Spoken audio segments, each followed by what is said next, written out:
안녕하세요. 미스티어입니다. 러시아 시베리아 남부 카마르 다반 산맥 아래를 흐르는 강. 사람이 나타날 이유가 전혀 없는 구간. 양쪽은 절벽과 숲뿐이고 근처에 캠프도 마을도 없는 곳이었죠. 그런데 강가에 어떤 여자가 혼자 서 있습니다. 온몸이 흠뻑 젖어 있었고 옷과 손에는 마른 피가 그대로 남아있는 상태로 그 여자는 한 발짝도 움직이지 않은 채 강을 내려다보고 서 있습니다. 지나던 사람들이 소리를 질러 말을 걸었지만 그 여자는 반응하지 않습니다. 이 여자는 왜 이 깊은 산속 강가에 혼자 서 있었을까요? 오늘은 그날의 산속 깊은 곳으로 들어가 보려 합니다.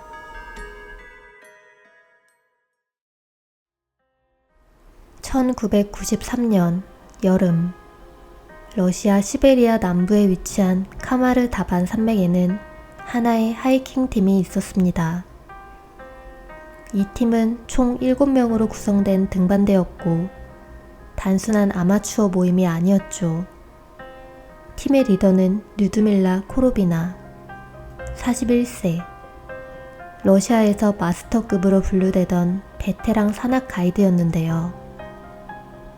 류드밀라는 혹독한 훈련 방식으로 유명했지만 그만큼 생존과 안전을 무엇보다 중시하는 인물이었습니다. 팀원들 역시 그녀를 전적으로 신뢰하고 있었고 함께한 팀원들 또한 초보자는 아니었죠. 그중 가장 건장했던 알렉산더 셀리바노프. 팀원들은 그를 사샤라고 불렀습니다. 그리고 침착하고 경험 많았던 타티아나 필리펜코. 책임감이 강하고 현실적인 성향으로 막내 대원들을 잘 챙기던 데니스 슈바츠킨. 가장 어린 팀원이었던 15세 티무르 바바노프와 16세 빅토리아 자레스코도 포함되어 있었습니다. 나이는 어렸지만 이들 역시 여러 차례 산행을 완주한 경험이 있었고 류드밀라의 기준 아래 체계적인 훈련을 받아온 팀원들이었습니다. 그리고 이 팀에는 당시 17세였던 발렌티나 우토첸코도 함께하고 있었습니다. 발렌티나는 조용하고 신중했으며 지시를 잘 따르고 무리한 행동을 하지 않는 편이었습니다. 눈에 띄게 나서지는 않았지만 위기 상황에서도 침착함을 유지하는 타입으로 리더의 신뢰를 받던 학생이었습니다. 즉, 이 하이킹 팀은 즉흥적으로 꾸며진 모임이 아니라 경험과 규율, 그리고 명확한 리더십을 갖춘 조직적인 등반팀이었습니다. 여름 산행이었고 준비와 일정 역시 전문가의 기준에 맞춰 준비되어 있었습니다. 이 팀은 카마르 다반 산맥을 따라 며칠에 걸쳐 이동하는 장거리 하이킹 코스를 계획하고 있었습니다. 출발 지점과 이동 경로, 하루마다 도착해야 할 지점까지 모두 사전에 정해져 있었고 그 일정에는 중요한 약속 하나가 포함되어 있었는데요. 류드밀라의 딸 나탈리아 코로비나 역시 같은 시기 같은 산맥에서 별도의 하이킹 팀을 이끌고 있었던 겁니다. 두 팀은 산행 도중 한 지점에서 반드시 만나기로 약속했습니다. 날짜와 장소도 이미 정해져 있었고 그 지점은 하산을 앞두고 잠시 숨을 고를 수 있는 중간 합류 지점이었죠. 이 약속은 단순한 일정상의 만남이 아니었습니다. 류드밀라에게는 베테랑 가이드이기 이전에 딸을 둔 어머니로서의 약속이었고 팀원들에게는 조금만 더 가면 내려간다는 확실한 기준점이기도 했죠. 류드밀라의 팀 초반 일정은 계획대로 진행되고 있었습니다. 날씨도 크게 문제 없었고 팀원들의 컨디션 역시 안정적인 상태였죠. 사진을 찍고 짧은 휴식을 취하며 산행은 차분하게 이어졌습니다. 그리고 딸 나탈리아의 팀이 약속된 날짜에 맞춰 합류 지점에 도착합니다. 그곳에서 그녀는 약속대로 류드밀라의 팀을 기다렸습니다. 하지만 정해진 시간이 지나도 어머니의 팀은 나타나지 않았는데요. 나탈리아는 이상하다고 느끼면서도 별 문제 없을 거라 생각합니다.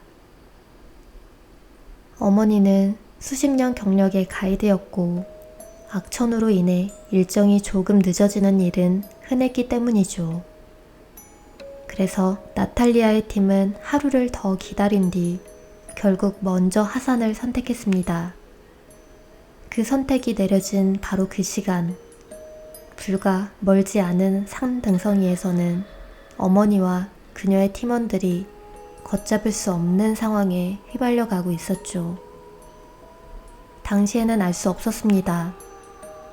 약속된 재회 장소를 사이에 두고 한쪽에서는 어머니를 기다리고 있었고 다른 한쪽에서는 되돌릴 수 없는 순간들이 이미 시작되고 있었다는 사실을. 류드밀라의 팀에 약간의 불안함이 생기기 시작한 건 산행 중반을 넘긴 시점이었습니다. 전날까지만 해도 카마르 다반 산맥의 날씨는 여름 산행으로 감당할 수 있는 수준이었는데요. 하지만 고도가 높아지면서 상황은 빠르게 달라졌습니다. 갑자기 강한 바람이 불기 시작했고 비와 함께 진눈깨비가 섞여 내리기 시작한 겁니다. 기온은 급격히 떨어졌고 팀원들의 옷과 장비는 순식간에 젖어갔습니다. 이 시점에서 보통의 등반대라면 가장 먼저 고려하는 건 즉각적인 하산이었습니다. 하지만 이 팀은 이미 산의 깊숙한 지점에 들어와 있었고 지형상 빠르게 내려가기도 쉽지 않은 상황이었습니다.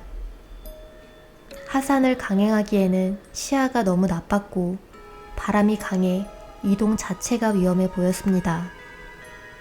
그래서 그녀는 산등성이 노출 구간에 임시로 텐트를 치고 하룻밤을 버티기로 결정합니다. 그날 팀원들은 거의 잠들지 못한 채 혹독한 밤을 견뎌냅니다. 옷은 마르지 않았고 몸은 계속 식어갔죠. 아침이 되었을 때도 날씨는 나아지지 않았습니다. 류드밀라는 더 이상 지체할 수 없다고 판단하고 즉시 하산을 결정합니다. 그리고 팀원 모두 짐을 챙겨 산 아래를 향해 움직이기 시작합니다. 하산을 시작한 지 얼마 지나지 않았을 때였습니다. 선두에 있던 사샤가 아무 이유 없이 걸음을 멈췄는데요. 이름을 불러도 대답하지 않은 채로 허공을 응시하다가 갑자기 비명을 지릅니다. 몸은 심하게 뒤틀리고 숨을 쉬려는 듯 가슴을 움켜쥔 채 목을 긁어대며 몸부림을 칩니다. 그리고 그대로 눈 위로 쓰러지고 말죠. 눈과 귀에서 피가 흘러내렸고 입에서는 거품이 넘쳐 흐릅니다. 류드밀라는 땅에 쓰러져 고통스러워하는 그에게 달려가 끌어안고 놓지 않습니다. 하지만 그의 몸은 마치 제어를 잃은 것처럼 계속해서 뒤틀리고 있었고 눈은 뒤집어져 있었죠. 그런데 그 순간 사샤를 붙잡고 있던 류드밀라의 손에 힘이 빠집니다.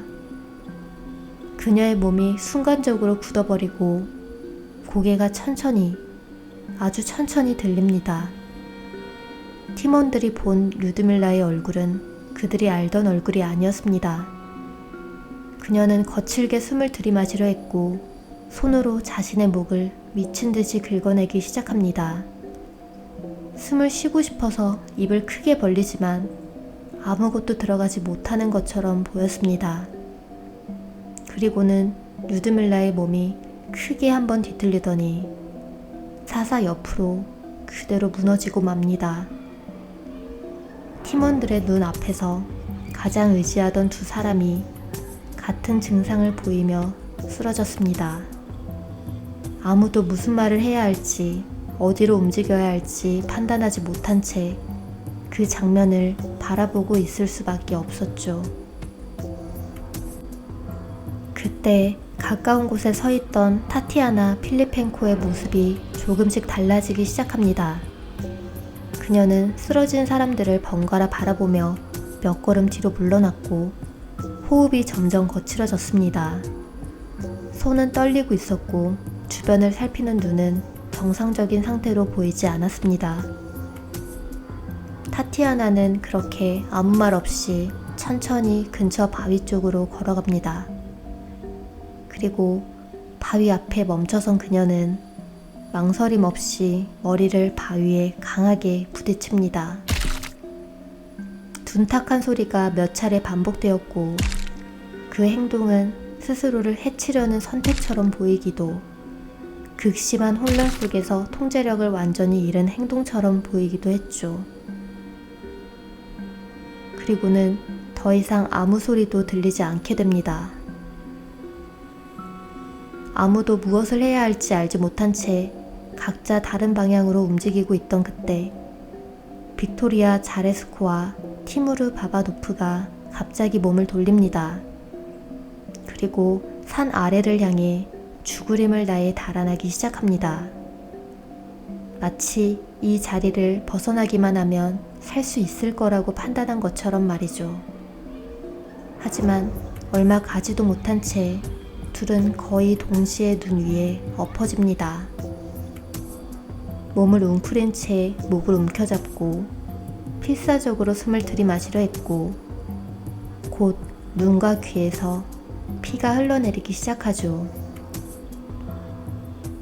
옷을 찢고 몸을 뒤틀며 무언가를 떼어내려는 듯 버둥거렸지만 그 행동이 무엇을 의미하는지는 아무도 알 수 없었습니다. 비명조차 제대로 나오지 않는 상태에서 그렇게 두 사람은 눈 위에서 빠르게 움직임을 잃어갑니다. 그 모든 장면을 조금 떨어진 곳에서 멍하니 바라보고 있던 사람이 있었습니다. 데니스 슈바츠킨. 그의 옆에는 충격을 받고 정신을 못 차리고 있던 발렌티나 우토첸코가 있었습니다. 누가 다음이 될지는 아무도 알 수 없었기에 갑자기 발렌티나를 향해 소리칩니다. 지금 당장 여기서 벗어나야 한다고. 발렌티나는 정신없이 주변에 흩어진 배낭과 장비를 주워들고 데니스와 함께 산 아래로 달리기 시작하죠. 눈과 진흙 위를 미끄러지듯 내려가던 중 발렌티나는 어느 순간부터 자신의 발소리만 들린다는 걸 깨닫게 됩니다. 뒤를 돌아본 순간 데니스는 산 중턱에 쓰러져 눈 위에서 몸을 뒤틀며 옷을 찢고 있었고 귀와 입에서는 피와 거품이 터져나오고 있었습니다.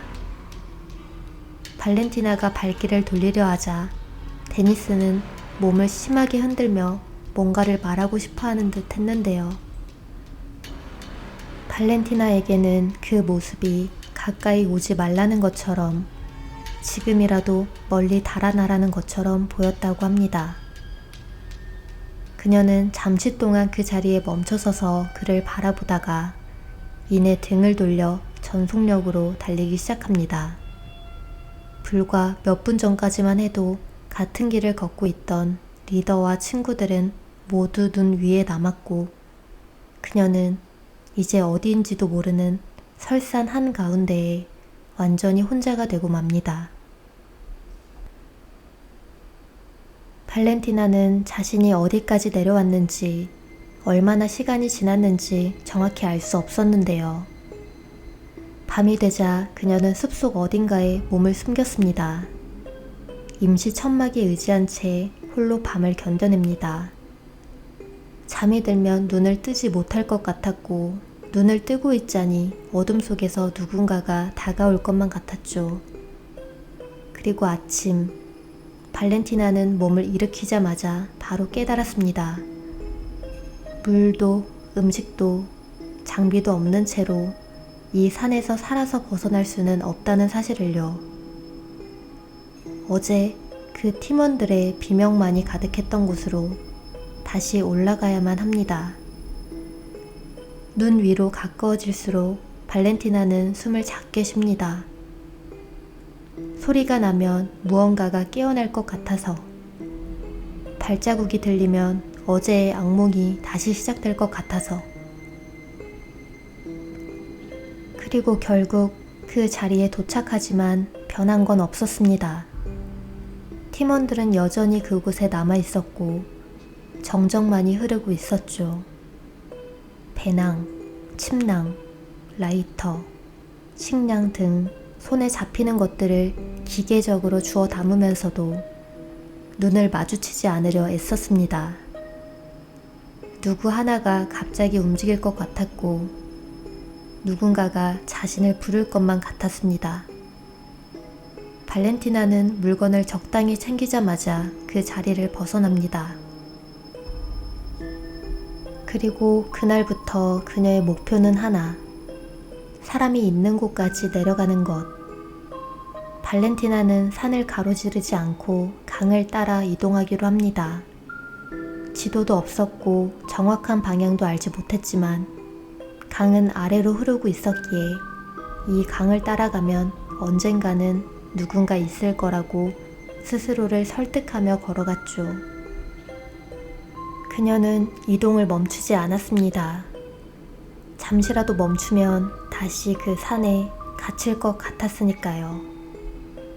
그렇게 사흘 뒤 강가에서 낯선 소리가 들립니다. 물살을 가르는 소리, 그 위로 겹쳐 들리는 사람의 목소리. 발렌티나는 소리가 들려온 쪽을 바라본 채 한동안 움직이지 못했습니다. 지금 보고 있는 것이 사람인지 아니면 또 다른 환각인지 확신할 수 없었기 때문이었죠. 강 위에는 카약을 타고 내려오는 사람들이 있었습니다. 하지만 발렌티나는 자신이 다가가려는 순간 이 장면이 사라질까봐 그 자리에 그대로 서 있을 수밖에 없었습니다. 강 위에서 카약을 탄 사람들이 그녀를 향해 웃으며 손을 흔듭니다.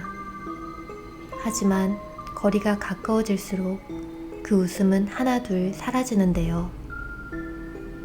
그들이 보고 있는 그녀는 움직이지 않았고 온몸은 물에 젖어 있었으며 옷에는 이미 색을 알아볼 수 없을 만큼 말라붙은 피가 얼룩져 있었습니다.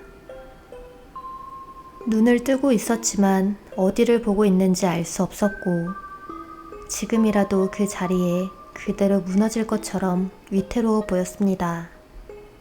카약 위의 사람들은 서로를 한번 바라본 뒤 급히 노를 멈추고 강가로 올라옵니다. 그리고 그들은 이 여자가 단순히 길을 잃은 사람이 아니라는 것을 알아차립니다. 그렇게 아지무트 관광클럽 소속 하이킹팀의 유일한 생존자 17세 발렌티나 우토첸코는 발견됩니다. 발렌티나는 병원으로 이송된 뒤 극심한 탈진과 영양결핍 그리고 정신적 쇼크가 겹친 상태로 한동안 제대로 말을 하지 못했던 것으로 전해집니다.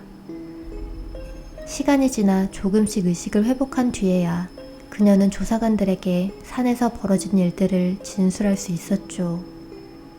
하지만 그 무렵에도 현장에서는 아직 수색이 시작되지 않은 상태였습니다. 보고는 접수되었지만 기상과 지역 문제로 수색은 계속 미뤄졌고 며칠이 흐른 뒤에야 구조대가 현장에 도착합니다. 하지만 그들이 마주한 것은 이미 시간이 지나 심하게 훼손된 시신들이었습니다. 이후 공식 발표는 간단했습니다. 사인은 저체온증. 폭풍 속에서 옷이 젖었고 텐트도 손상된 상태였으니 불가능한 결론은 아니었는데요. 하지만 이 설명 하나로는 너무 많은 장면이 남습니다. 입에서 뿜어져 나오는 거품, 갑작스러운 발작, 숨이 막히는 듯한 몸부림, 그리고 눈과 귀에서 보였다는 출혈까지. 그래서 사람들은 다른 가능성을 찾기 시작했습니다. 고산 환경에서 발생하는 급성 폐부종 이야기도 나왔습니다. 폐에 물이 차면 호흡곤란과 함께 피 섞인 거품이 나올 수 있기 때문입니다. 하지만 그것만으로 왜 짧은 시간 안에 왜 연쇄적으로 쓰러졌는지까지 설명할 수 없었죠. 그러다 가장 논쟁적이면서도 가장 섬뜩한 가설이 등장하는데요. 노비촉, 신경작용제 노출 가능성입니다. 노비촉은 신경을 차단하는 독이 아닙니다. 오히려 신경을 멈추지 못하게 만듭니다. 몸 안에서 신경신호가 과도하게 쌓이면서 침과 분비물이 쏟아지고 근육이 경련하며 호흡을 조절하지 못하게 되죠. 아주 미량만으로도 수분 안에 치명적인 상태로 악화될 수 있고 흡입뿐 아니라 피부나 점막을 통해서도 흡수될 수 있습니다.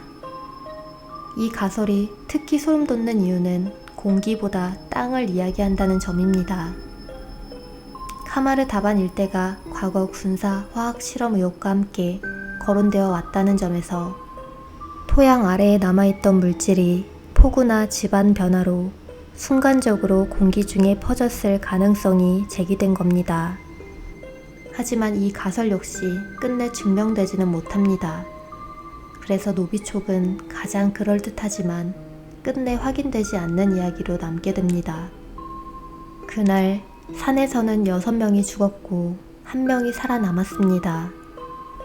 만약 그날 산에 무언가가 있었다면 그건 아직도 그곳 어딘가에 조용히 남아있는 걸까요? 카마르 다반 산맥은 아무 대답도 하지 않습니다.